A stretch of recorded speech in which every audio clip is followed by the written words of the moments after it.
بسم اللہ الرحمن الرحیم نحمدو نصلی علی رسولہ کریم اما بعد۔ میرے عزیز بھائیو، رمضان شروع ہونے سے پہلے ہی 8، 11، 13 یا 20 رکعت تراویح کی بحث چھڑ جاتی ہے۔ اللہ کے لیے جسے جتنے پڑھنے ہیں پڑھیے، مگر 20 رکعت ادا کرنے والوں کو 8 رکعت ادا کروانے کی کوشش نہ کریں۔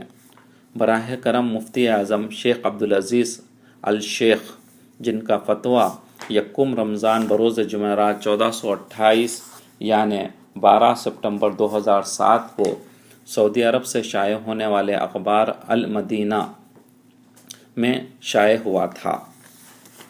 ایک سائل نے یہ سوال کیا تھا کہ کچھ نوجوان طلبہ حرمین شریفین کی تراویح میں شرکت سے اس لیے اعتراض کرتے ہیں کہ وہاں 20 رکعت تراویح ہوتی ہے اور یہ بدعت ہے، آپ جناب کیا فرماتے ہیں؟ شیخ نے اس کا جواب یوں دیا: اس رجحان کے حامل لوگوں پر واجب ہے کہ وہ حق تعالیٰ کے اس ارشاد سے نصیحت حاصل کریں۔ پھر ایک قرآن کی آیت تلاوت فرمائی جس کا ترجمہ یہ ہے: جو رسول کی مخالفت کرے گا ہدایت واضح ہونے کے باوجود اور مومنوں کے راستے کو چھوڑ کر کسی اور راستے کو اختیار کرے گا تو ہم اس کو اسی طرف پھیر دیں گے جس طرف وہ خود پھرنا چاہتا ہے، اور اسے ہم جہنم میں داخل کریں گے جو کہ بہت برا ٹھکانہ ہے۔ یہ فکر جماعت سے انحراف اور درست طرز عمل سے خروج ہے۔ رہی 11 رکعت تو یہ پڑھ سکتے ہیں، جیسا کہ سیدہ عائشہ رضی اللہ تعالی عنہ کی روایت واضح کرتی ہے کہ آپ صلی اللہ علیہ وسلم رمضان اور غیر رمضان میں 11 رکعت پڑھتے تھے، اس میں کبھی زیادتی نہیں کی، لیکن 20 رکعت کو بدعت کہنا صحیح نہیں۔ 20 رکعت بھی سنت ہی ہے، کیونکہ رمضان کے قیام میں کسی مخصوص تعداد کی تحریر ثابت نہیں ہے۔ آپ صلی اللہ علیہ وسلم کا ارشاد ہے: جو بھی رمضان میں قیام کرے گا ایمان اور ثواب کی نیت سے تو ایسے شخص کے گزشتہ گناہ اللہ تعالیٰ معاف فرما دیتے ہیں۔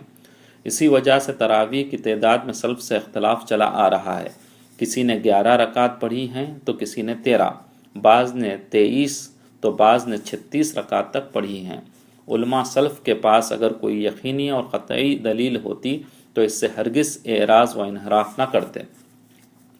حرمین شریفین میں 20 رکعت زمانہ قدیم سے سنت کے طور پر چلی آ رہی ہے اور ہمیشہ سے اسی پر عمل ہوتا رہا ہے۔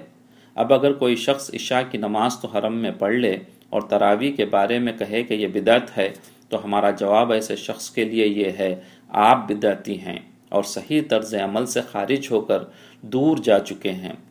20 رکعت پڑھنے والے ایسے علماء سابقین کی اتباع کر رہے ہیں جو معتمد، بہتر اور اچھے علماء تھے۔ کیا آپ کو ان سے بڑھ کر علمی دعویٰ ہے؟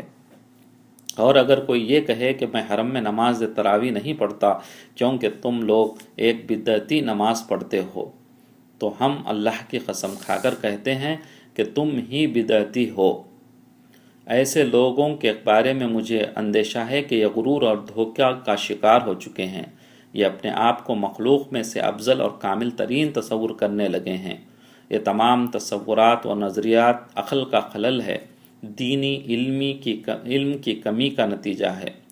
ہر مسلمان سے یہ مطالبہ ہے کہ وہ دیگر مسلمان بھائیوں کے ساتھ وابستہ رہے۔